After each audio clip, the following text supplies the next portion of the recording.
The views and opinions expressed by the hosts and guests of Colorful Voices of Sisterhood are their own and do not represent Lamar Media Versatility, that of any broadcast networks utilized, its advertisers, or sponsors.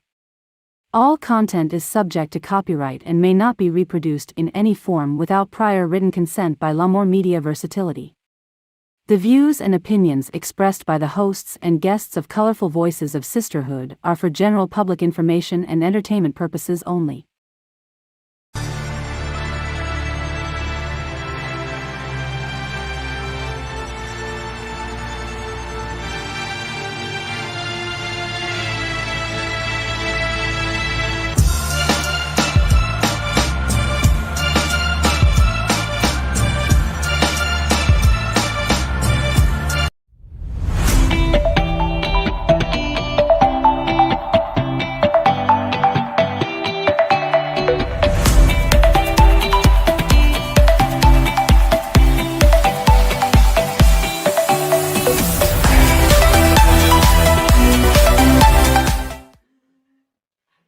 Hello and welcome to Colorful Voices of Sisterhood. My name is Agnes Herman. Along with me is my co-hostess, Madame Raquel, Diana, and Fetihya. And today, we have such a very, very special guest by the name of Miss Stacy Owens. And we'll go ahead and let her introduce herself.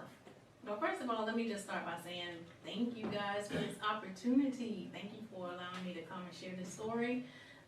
But my name is Stacy Owens Howard. I am the CEO and founder of Zeka School of Arts and Technology. I'm also a life coach, and I've done a few other things like in my spare time. I like to write my stories, so I'm an author. And I am also the founder of Georgetown High, a village-minded academy. Nice. Yes. Welcome. Yes. Thank you so much. Yes. So tell us about Zeka. What was the inspiration for Zeka? Okay, so I haven't shared this story. So we're the first. Not the first, but it hasn't been shared a lot. So I'm going Okay. to tell you how So Zeka excited to hear started. this. Yes. So Zeka started from, it came from the experiences that I had with my son. So he's grown now, he's 30 now. But back when he was younger, he struggled in the traditional school system. He was that child who, he's always been musically inclined. He's always loved the arts. So his learning style was just different. And he was just very, everybody says that your child is a genius, right? We all say that about our kids. Yes. But when he was like 2, he was using big, massive words. And he was just doing a lot of stuff that allowed me to say, you know what, you're different. But once he entered into school, no one could see that genius side of him because they got stuck on the fact that he would move around a lot and had to stand up a lot. So they started labeling his genius with terms like ADHD and ODD and IED, intermittent explosive disorder. And so it made it very difficult for him to be successful in school. And so at that time, I always said if there was a place that allowed him to use that music that's in his head or use the art to express himself through learning, he would thrive. And at that time, we did not have such a place. And I was a teacher at that time. Okay, and I taught down in Jones County, and every day I was going to work doing these wonderful, great things for students in rural communities, and then coming home and watching my son struggle. And when I started working with colleagues in the area, and this is nothing bad to the Owens County schools or anything, but at that time for my story, when I started sharing the learning style that he needed, I was hit with things like, there's too many kids in the class, we don't have time to do that. And so, I just started talking to God about it, and I was like, and I'm sorry if That's God good. offends anybody. No. But I just started talking to God about it, and I was like, how is it that I'm going down here to this county and I'm doing all these great things for kids? I was a national board certified teacher, so using the arts, making everything integrated, hands-on was things that I did. And I'm like, but I come home and my own child can't get this experience. And so God told me in a dream, create the space. that doesn't exist. And so one night I had a dream. I like that. Create the space. Create the space. And I had a dream one night, and clear as day, I can see I had 4 to 5 pillars of stone, and it had written on it this plan, right? And I saw it just as clear. And I woke up and I thought, I called my mother and I was like, I had this weird dream last night. And she's like, take out a piece of paper and write down what you saw.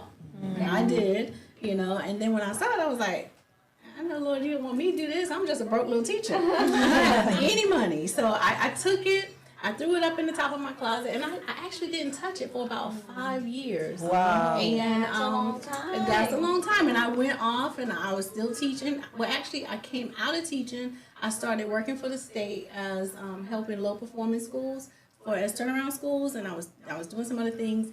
And I transitioned to Smart Start. I started working at Smart Start, learning how to work with students from birth to 5. And I was actually seeing at that time they were kicking a lot of 3-year-olds out of daycare centers because of their behaviors. And again, I started having that talk. I was like, Lord, what's wrong with the babies? Why we suspending and kicking kids out of child care centers at 3? Yeah. Like, we should be able to control the babies, right? Yeah, I experienced that. Yes. So yeah, it's So- still this day. Exactly. It's still this day. Exactly. Yeah. And how it came out the closet is because I solicited the help of a behavior specialist, and we were just sitting down. We were getting ready to go in and do some training because I train teachers as well. So we were going in to do some training on behavior management, and I started sharing my story about my son. And she sat there and had a conversation with me as if it wasn't her. She was like, you've already been told what to do, Stacy. You just have to do it. And I was like, I only told my mama about this dream, and no one knows about this that's in my closet. But she spoke to me that day just like she knew what was on that paper. So I know that was God speaking through her to tell me to take a leap. And so that day, about 10, 11 years ago, I went home, pulled it out the closet, and even in our and in our meeting, she was like, let's name it. She was like, let's give this thing a name. And I was like, I don't know, because I didn't even tell you what this thing was. But we ended up coming up with the name Zeka because it was the first 4 letters of my son's name. His name is Zakari. So we took the Z-E-C and the A. His name is Z-E-C-H-A. We took the H out and we went to A. And it was like, well, what are we going to say? And then we came up with 0 to 18 Education Concepts Academy. And so that's the name of the nonprofit. And long story short, I went home. I bought a $39 book from Books A Million of how to start a nonprofit. I sent out 10 letters to random people in the community. 7 people responded and said, I'll go on this journey with you. And 7 is the number of completion. And so that's how I started. That's awesome. So that dream, you just made it into reality. I mean, you set it aside for 5 years. And look at it now. It's going, it's moving. It's moving. Yeah, it's moving. It just makes different. Yes. Actually, I looked up Zeka, and my belief, Zeka means that giving charity. And then I'm like, okay, what means in Zeka? I know, and my belief means that. Let me look it up. So in the Jewish, it means that God increase and do more and do more. And then that was one of the questions that I was trying to ask you where that came from, but you did say which is you giving, you still giving, and you open a lot of doors for people that struggle with their children.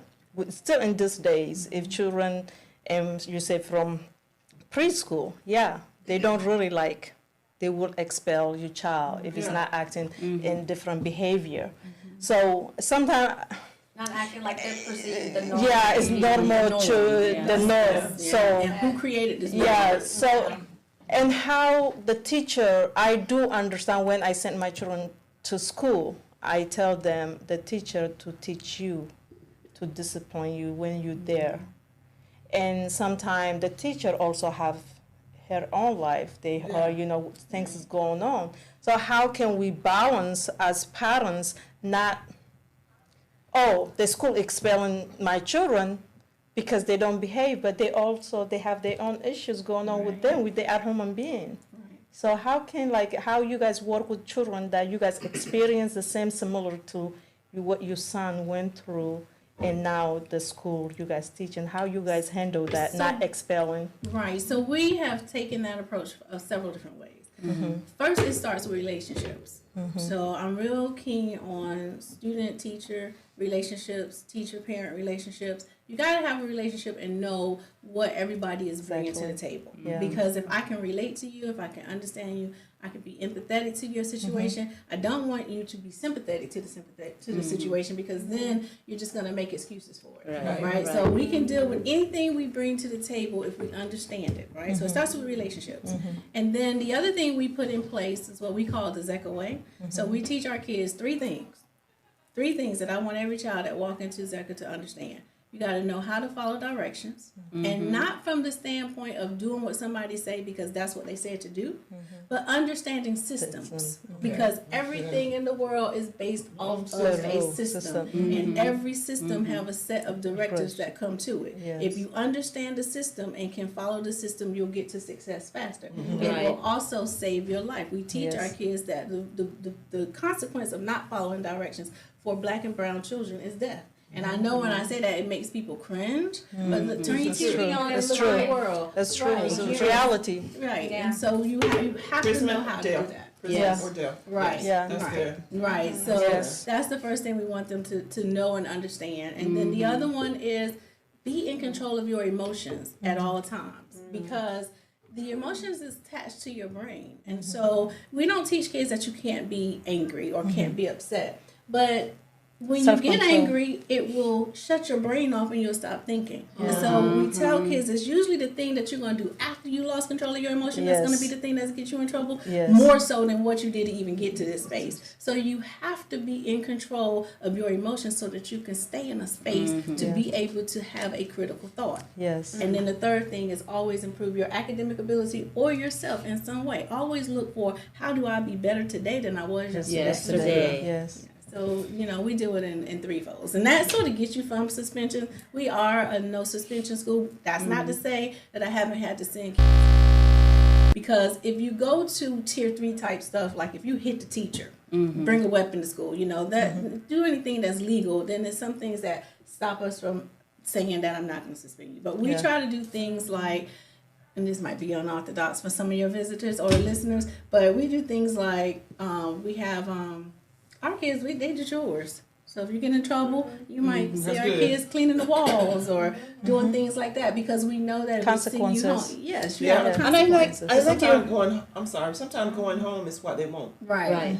Yes. So they have no consequences. Yes. Right. So being able to do that actually teaches them Them some discipline. responsibility. And accountability. Yeah. Yeah, accountability. Yeah, That's it. it. Yes. Right. Yeah, and I like your number 2 rules, because if you are going to let them, or if you are going to show to your student that you are weak, or things like that, they're just gonna go all over you. Right. So you have to really be on top. But it takes everybody being at the table. Yeah, So it the takes parents. my teacher to be at the table, it takes the parent to be at the Parents. table, and it takes the student Yes. to be at the table. Right. And I'll tell anybody, we've had some of the most challenging students. As long as everybody stay at the table, Yes. then we can work through it. But if I see one person get from that table, then I'm going to have to pull back and say, because we can't allow students or parents to be enablers Yes. for not seeking the necessary change Yes. that you need to be successful Yeah. as well. I like that concept because even as a parent, when my children get in trouble or had to receive some type of discipline, I always try to relate the punishment to the infraction. Right. So, for example, coloring on the wall. Well, here's your bucket. Here's your scrub brush. Clean off the wall. So I love that aspect that you're allowing them to do chores Yes.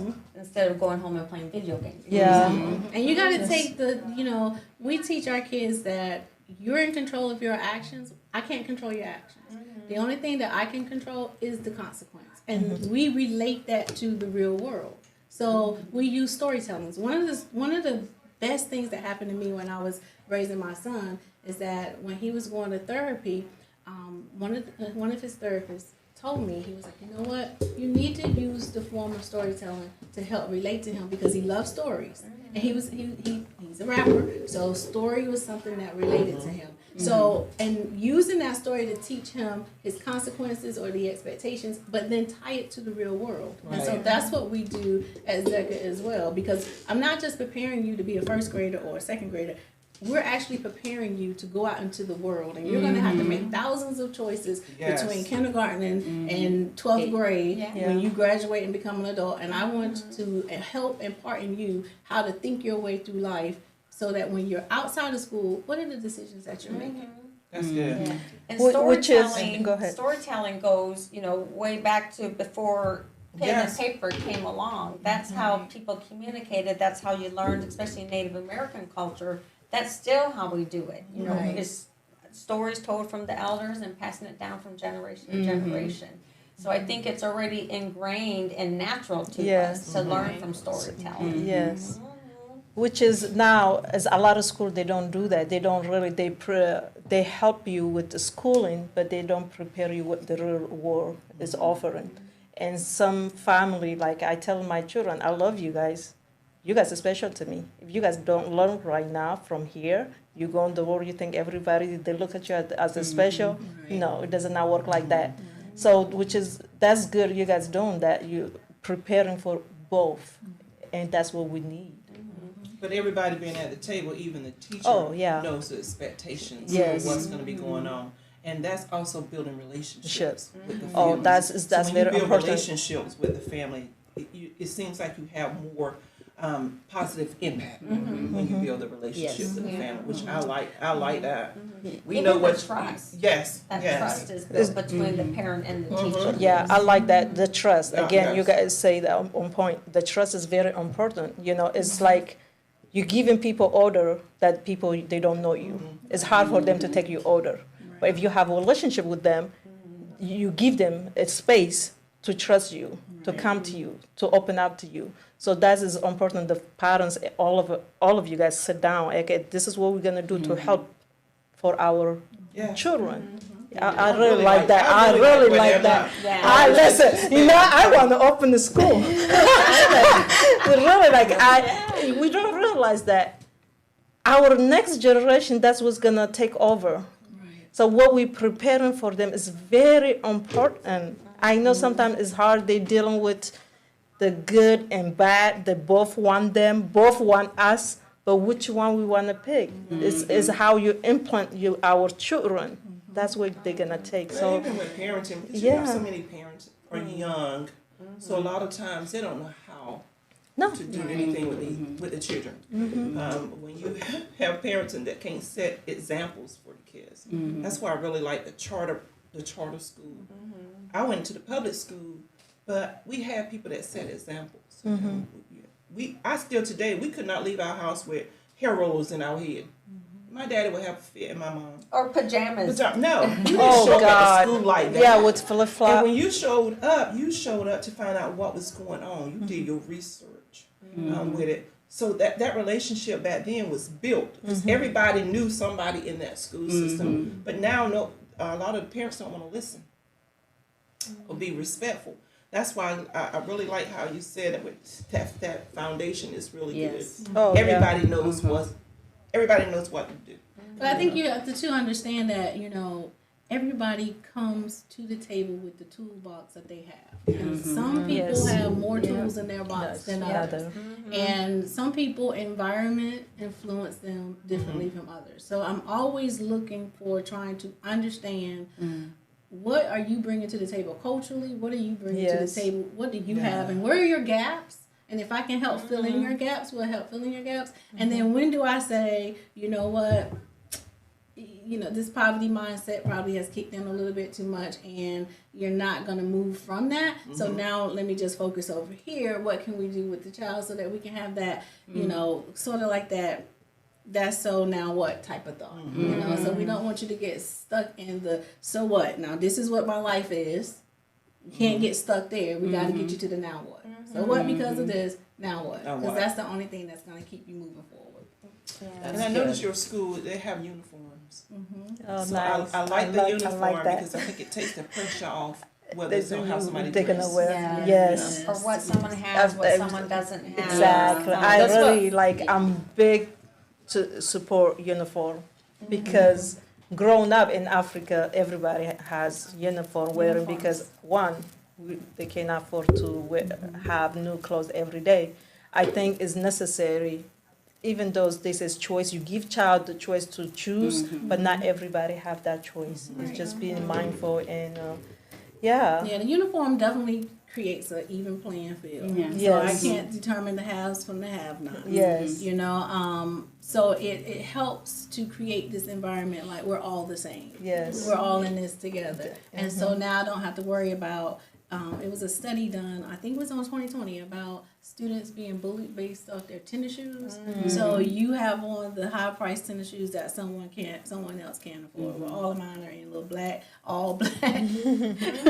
And they don't wear, you know, the fancy tennis shoes and so, but they have them. When we have dress down day, we can see it then. But, you know, yeah, the uniforms keep everybody Yes. on I that. love, Yeah. I love But uniform. then Equal. it keeps the bullying at bay Yes. too. Yeah. Because a lot of kids do get bullied by the way they dress, or you know, if they're not able to take a bath every day because some people don't have water at Yeah. home. I mean, there's a lot of stuff that come into play. But Yes. if they're all coming dressed the same, it's hard to make that determination or that distinction between Yeah, the children. between the, well, also between the kind of rich and poor. Because they're all the same now. Right. Yeah, yep, I love that. I want to go back to the dream you got, Stacy. I think dreams are very powerful. You know, Native American culture, they're very powerful, and they're telling you a story and telling you something. Yes. So I'm glad you took that dream and talked it over with your mother and wrote it down, because without that, you know, you Right. probably wouldn't be in this position now to make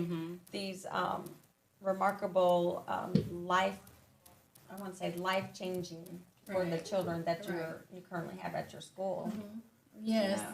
Yes, and you know, and the dream was bigger than just Zeka. So Yeah. the dream is to have, if it all come together, I'm supposed to service kids from birth to 18. So I do have in my long range plans Zeka for Tots, which would be a child care center.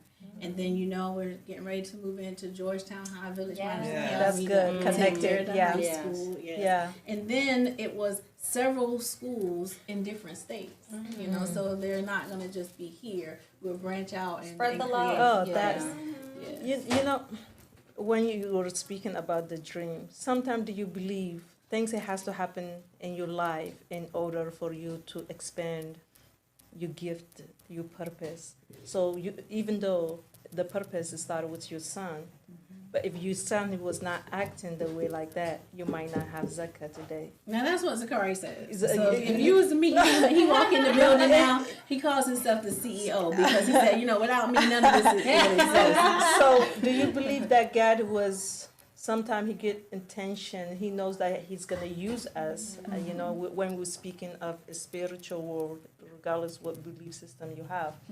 But do you believe that I because do. of Zeka, even though he was your son, if your son was not acting the way he was, you Right. were not seeking for those help. Today, because of you, you're not the only one going through like that, because God is seeing in you, you're the one you can do it. And Right. here, our area, Right. and he used you. Yeah, I am definitely a believer that God has given us all gifts and talents. Yes. Right. You know, and sometimes if you can live in the present and be intentional, you can identify what your gifts and talents are, and then you will know how to move to get to your purpose. So Yes. I definitely chase purpose, Yeah. and everything that, you know, when you're in that moment, you don't recognize that that's preparing you for your next level or your next thing. So Yeah. when I look back now, and I'm still learning and growing, but when I Yeah. take a moment and look back now, I think about, why did I come out of teaching and do those 7 years at Smart Start? When I told people, when I taught 3rd and 4th grade, and then I went from there and I worked in with the state helping low performing schools, and then I left there and went to Smart Start. Yeah. And when I was going to Smart Start, people were like, "What are you doing? You have your teacher's license, you have your state retirement. You know, why are you going to come out and go into this nonprofit world working with babies? You don't have to do that." But in those 7 years,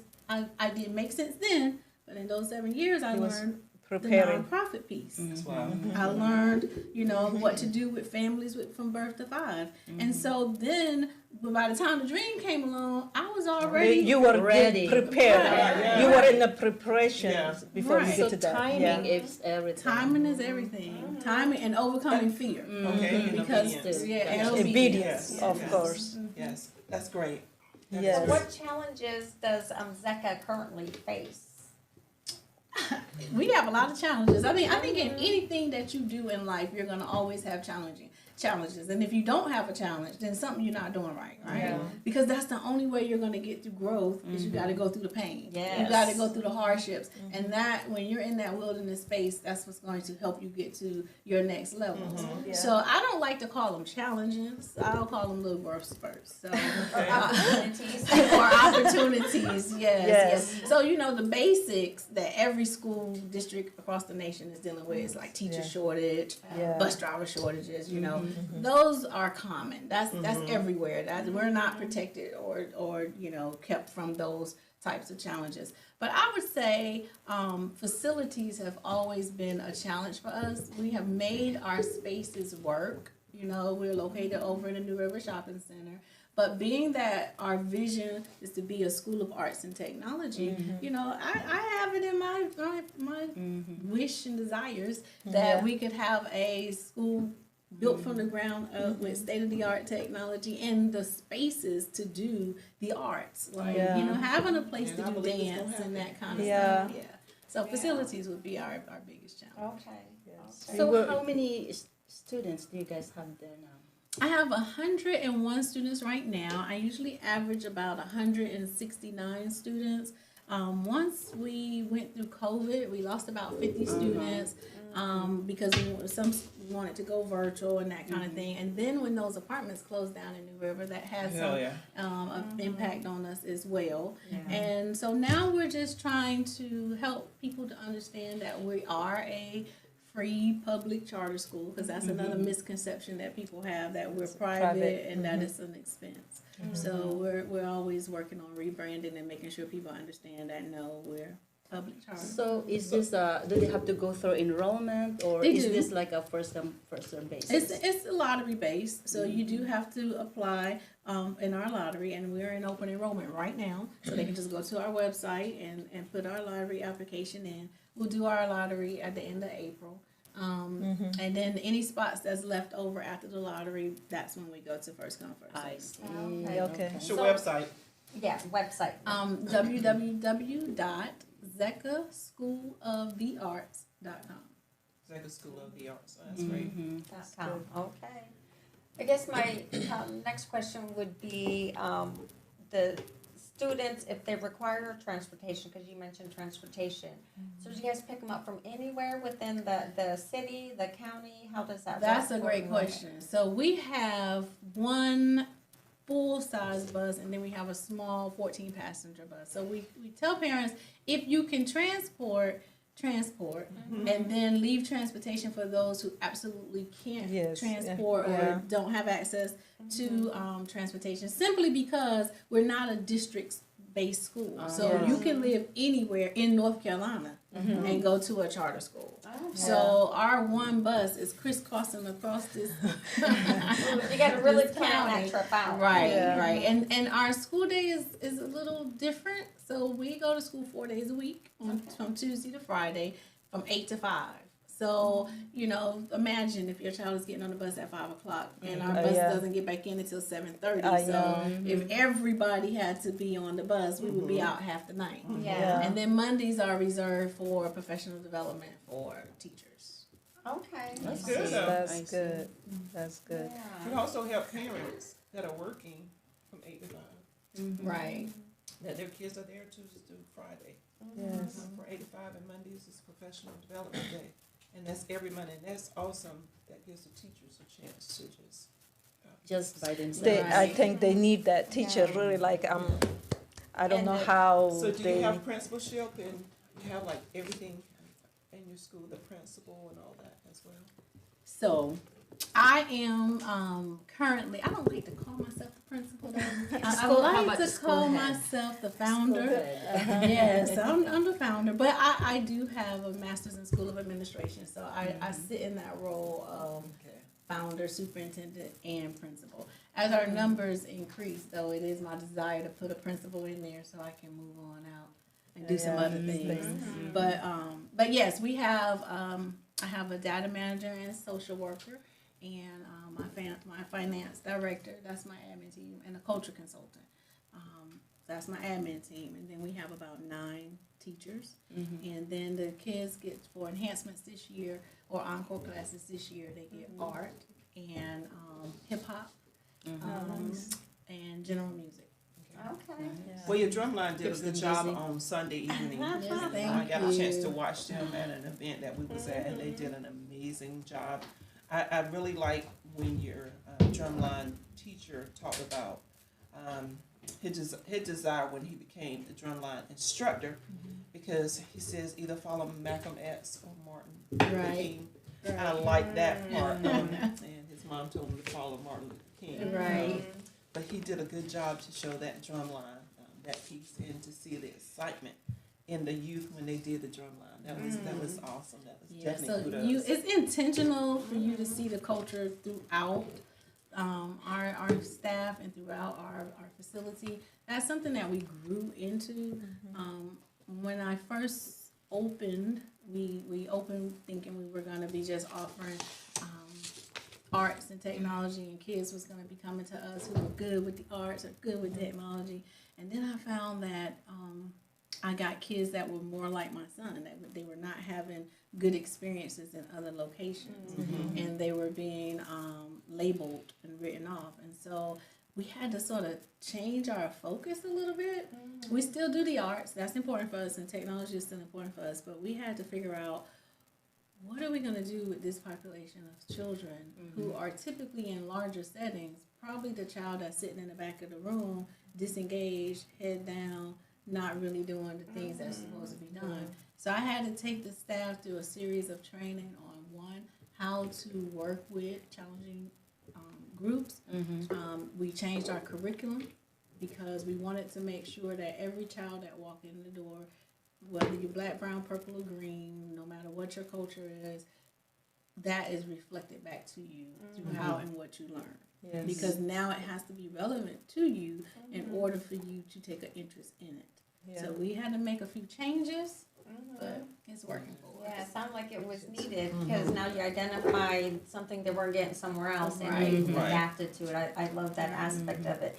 But you mentioned your professional day for your teachers, and you have this book that says, "Honey, you can't make this stuff up."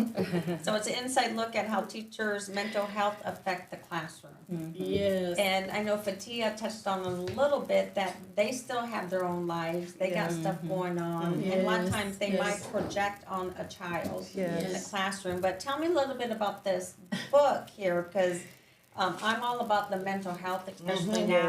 Okay, I think all it's of getting my the books, attention it deserves now. Okay, so all of my books are like journals to me, right? So I didn't bring you 2, but each phase of my life, when I feel like I'm full and I need to release, I release through a book. So when I wrote that book, let's see, typically in the teacher professional development series, whether when you're in school learning to become a teacher and so forth, you're taught to not talk about certain things. Like you're taught, not just teachers, other professions have this too. If you're a nurse, doctor, whenever you're in any field that relates to serving people, you're taught to place your own self and leave it at the door when you walk into work, so that you can come in and be something else for someone else, right?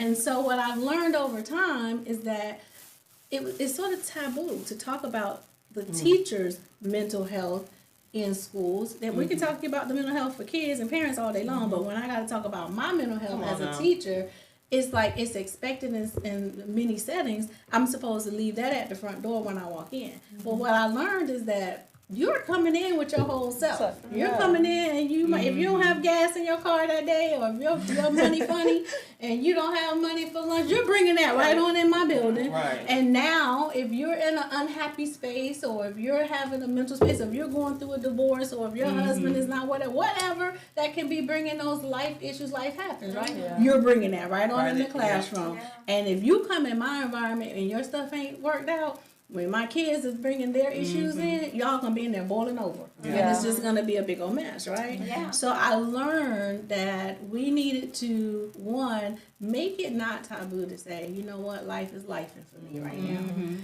I can't let you rest in it though.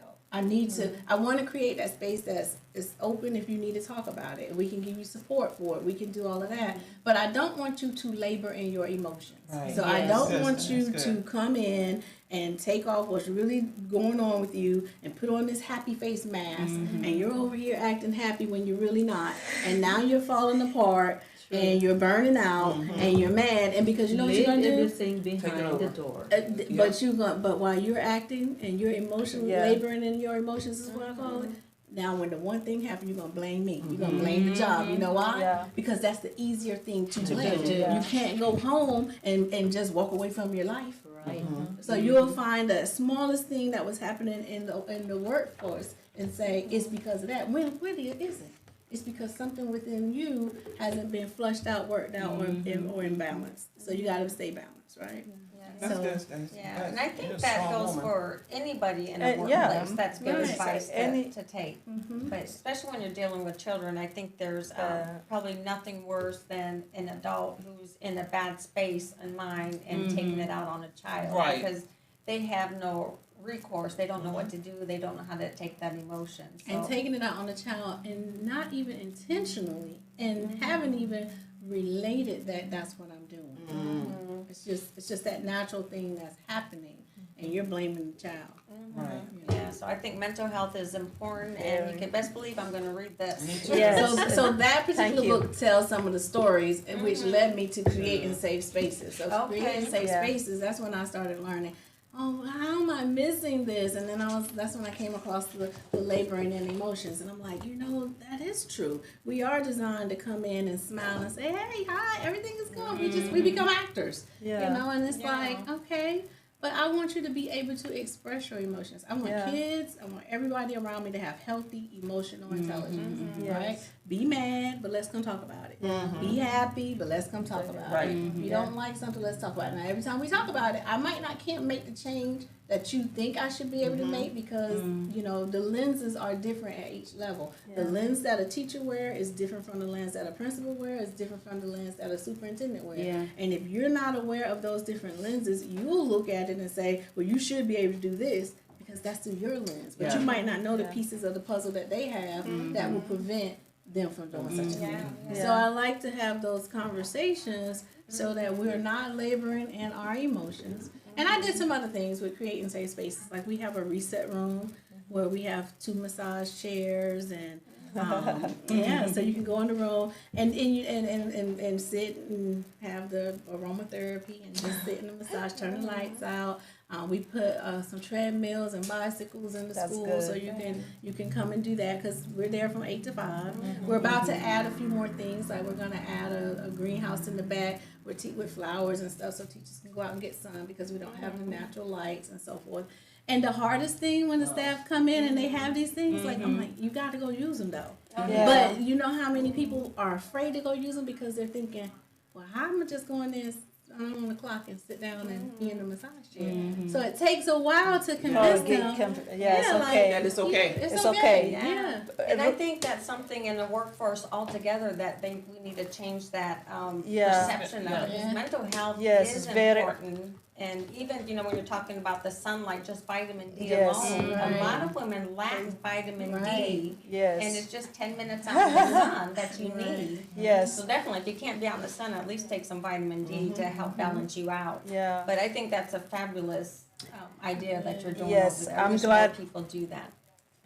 You just say what I was trying to say. I'm glad you're doing that because people expect you to be robot. Like Right. you are principal, they expect you to carry yourself and professional, but you're a human being. You're You have human. feelings, and Yeah. your feelings can get hurt.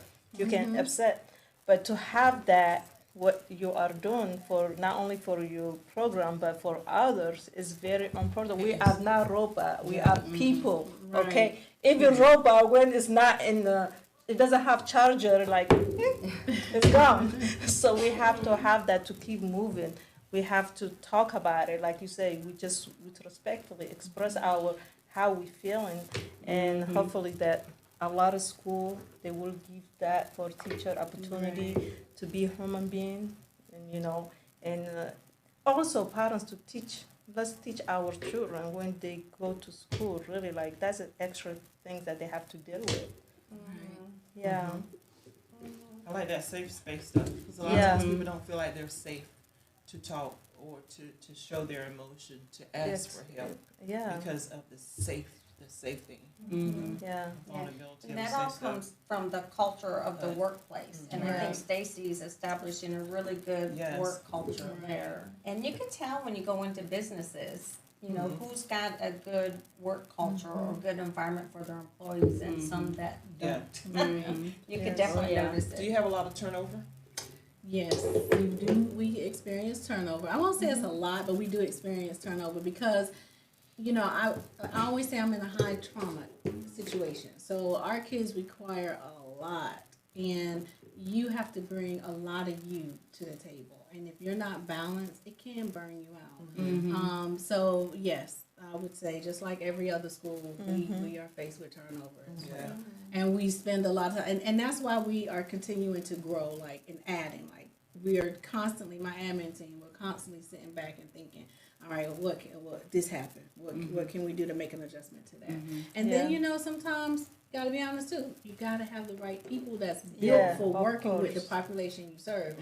A lot of people say, oh, I want to work with at-risk populations, but then when they truly come in and they have an at-risk population, it's like, I want at risk, but did I want it like this? Right. So it's about finding the right people to be on your bus too. And I'm the type of person, when you come in and we're training you, we're giving you the tools, we're giving you the resource, you still have that professional choice to use it or not. And if I find that I have a situation that's not working well for my population, I don't mind saying maybe this isn't the best setting for you. And I'm okay with someone saying that to me too, because my biggest responsibility is to make sure that what we're doing is for the forward progression of children. Oh, that's good. So how did you shift in 2020 when everything shut down with your children? We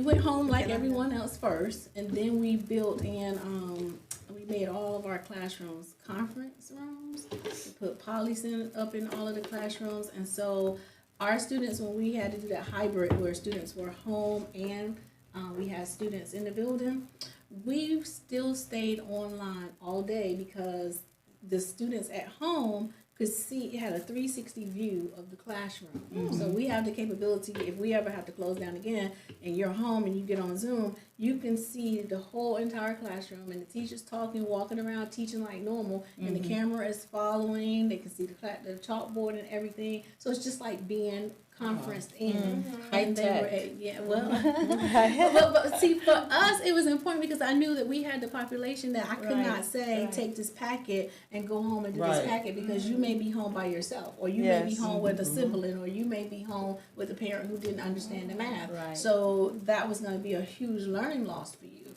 So I had to create the situation where I was able to put my classroom in your living room. And now my teacher stayed online. We shortened the day. We went from 8:30 to 3, but that teacher was online just like the regular day. It was like a regular day for us, and kids were in. So did you provide laptops or pads for the children? Okay. Yeah, so we're a one-to-one school, so everybody had laptops. We had hotspots for students who didn't have the internet at home. And That's good. That's awesome. Really awesome. So some kids didn't have it. I know in the public school they didn't. Some of them didn't have that hotspot because our church opened up the doors for some kids just to come because we had internet services. That's awesome. Yep, and I know a lot of students, this is where they found out that did their homework at McDonald's, for example, or used a Wi-Fi that was Yes. accessible, but once they closed those down, they weren't able to do that. Yes. So a lot of them weren't able to do homework. Yeah, we put hotspots in places. We train parents. We were like, okay, we need you to find a corner in the house.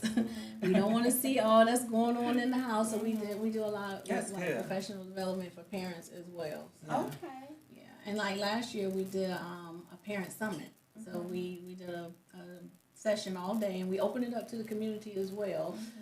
So parents can come in, and we had different speakers and topics and stuff like that. So we offer parent trainings as well.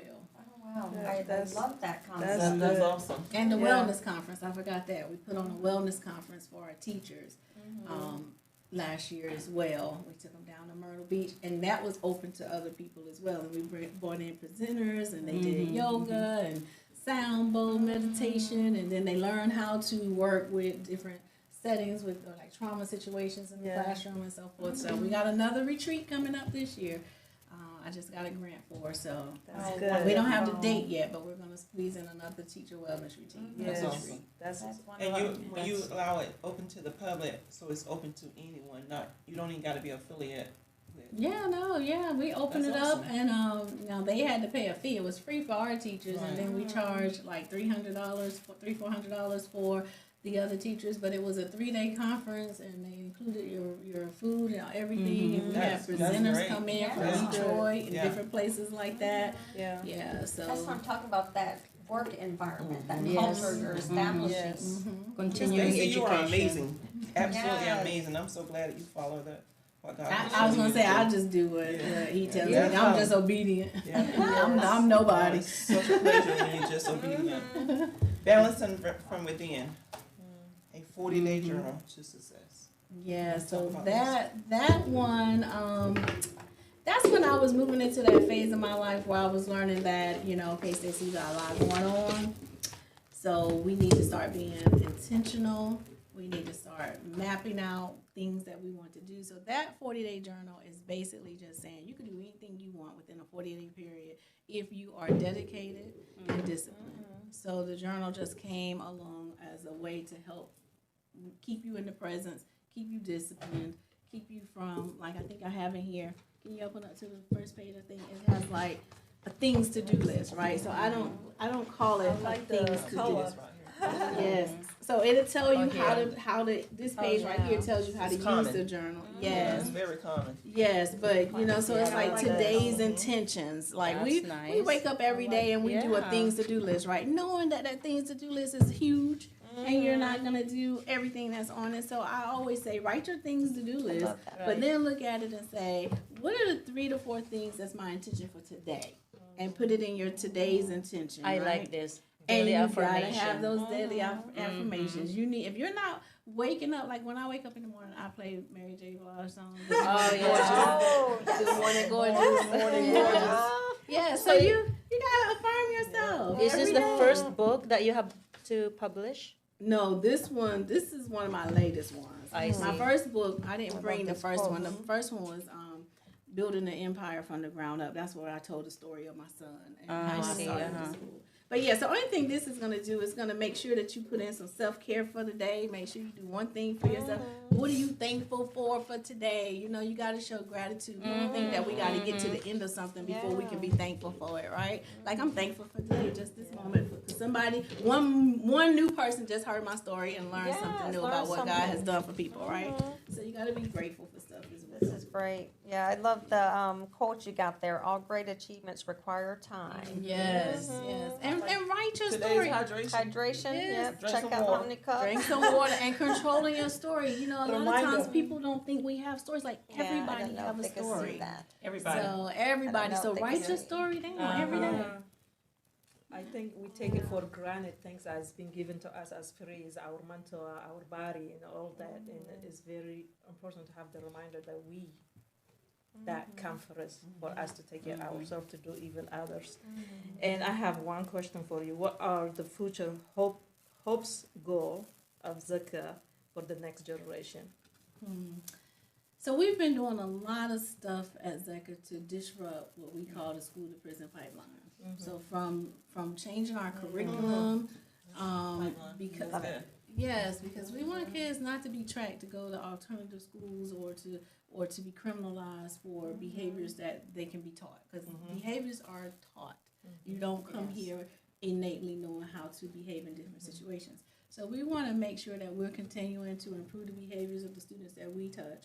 We want to continue to make sure that we are making sure our curriculum and the things that we teach are inclusive of everybody, because the thing that's not commonly spoken in education is that when the system of education was created years ago, certain populations of people were not included in that system.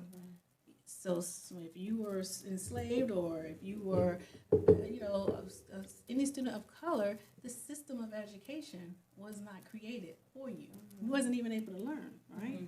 So now we have to make sure that we're going in and we're changing those systems and now being more inclusive. So changing the curriculum, I want to continue to do that work from that social justice standpoint. For teaching kids how to be able to work in a diverse world. Yeah. Be innovative every time. Yes. Yeah.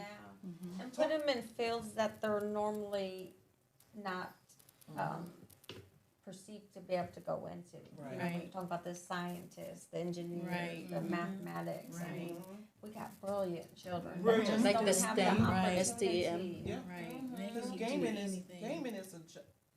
is an amazing career. And I'm like, gaming, but that's an amazing career that a lot of people don't look at. Tell us a little bit about the high school that's going to be coming. And then also tell us how we can donate towards the high school. Okay, so Georgetown High, a village-minded academy. It's going to be a private trade school. So the idea is we've seen a decrease over the years with trades. Like we had this period where everybody was being told that you needed to go to college, you needed to go to the university, and now we have all these people with all these degrees and they can't even get jobs, and you can't even find a plumber. Or HVAC person or so forth. A roofer.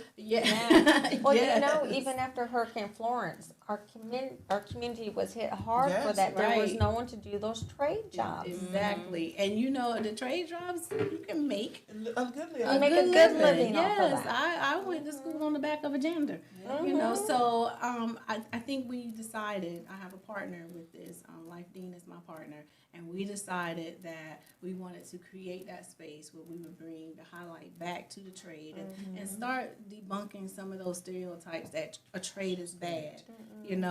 Because trade is not bad. Everybody is not designed to go to a four-year university. But at Georgetown High, a village-minded academy, you'll have the option to do both. So we're striving to get the accreditations like in cosmetology or barbering or digital marketing. And you'll leave with your diploma and accreditation so that you can go straight from high school into a job, or you can go off to college if you like to get further education as well.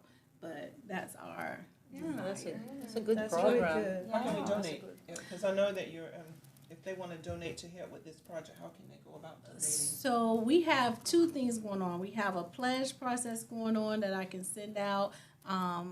That a sheet for as we are going through the renovations of our facility. If you have someone that you want the cosmetology department to be named after you, you can make a pledge to that. We also have a QR code that I can put up on my Facebook page that you can just make a Zelle donation for both Zecca and Georgetown High. Okay, well, we'll make So a when you note to said change that, that. that they can have the college cosmetology school named after, I just believe that all Miss Jan Reed students that went to Chavot School up here, back in the days when she started, she has, they can definitely need to donate because she turned out a lot of students that went to her school.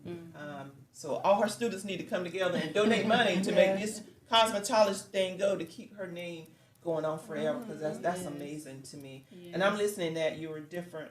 I'm on Zoom listening when y'all talk about the school and the different things that's affecting. It's so much information out there. It's exciting to me to hear that Georgetown name will continue on as well. Yeah. That's just amazing. How do y'all think to do that? So, I'm from Georgetown, the community. So I grew up in Georgetown. Part of my childhood, I grew up in New River. So this is the full circle of it. So when my mother and father, they're from the Georgetown community, they moved off to Philadelphia. When they had me, we came back. My mom lived in New River with us for a little bit, like 2 blocks from where the school is located right now.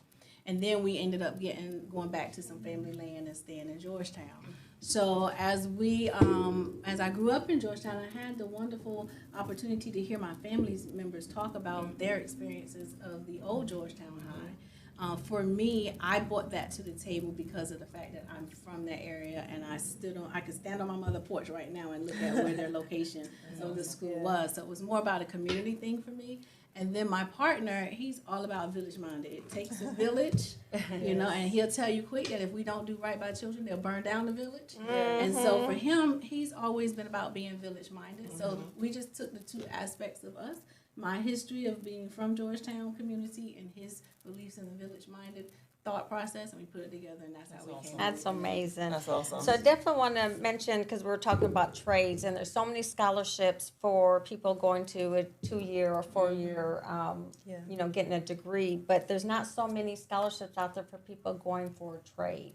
So if there's any local organizations out there, please consider a scholarship for residents who want to take on a trade, because as we know, the trades seem to be diminishing, or children going into those fields. And we've been telling parents, don't just rule out a location because it's private, because so many resources and changes have happened to help with being able to afford private schools as a school of choice. So you got the North Carolina Opportunities Grant.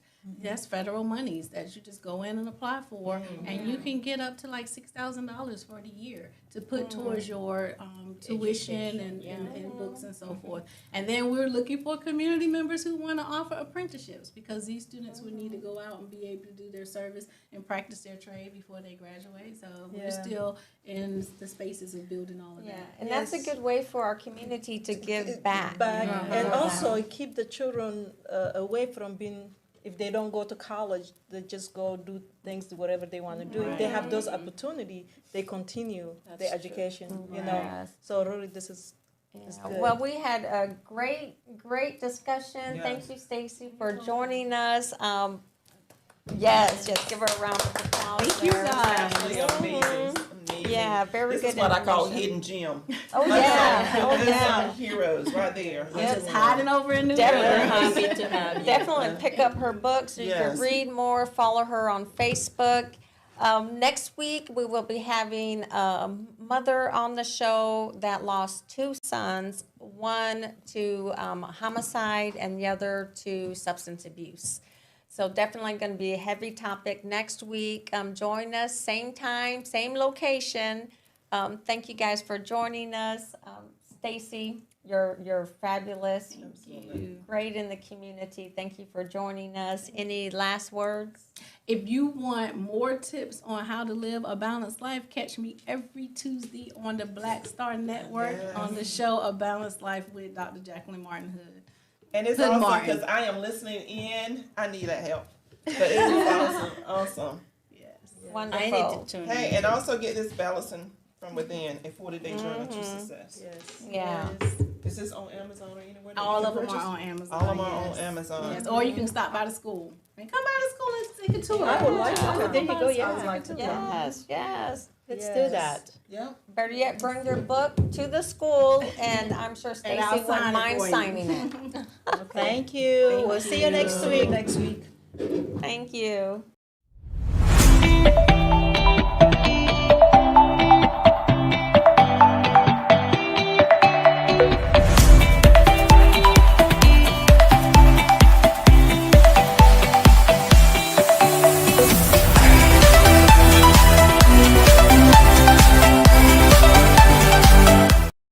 At Lamar Media Versatility, we aim to provide comprehensive solutions to our clients.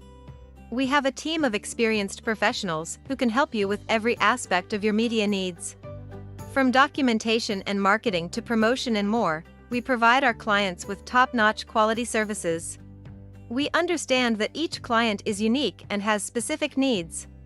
That's why our team works closely with you to understand your company and event goals and objectives. We are committed to providing the highest quality services in media and strive to exceed our clients' expectations. Our team is passionate about helping you reach your goals and making sure you get the best experience and results. If you're looking for a reliable business to help you with all your media needs, look no further than Lamar Media Versatility. Contact us today to get started at 252-497-3817 or at www.lamar-photos.com.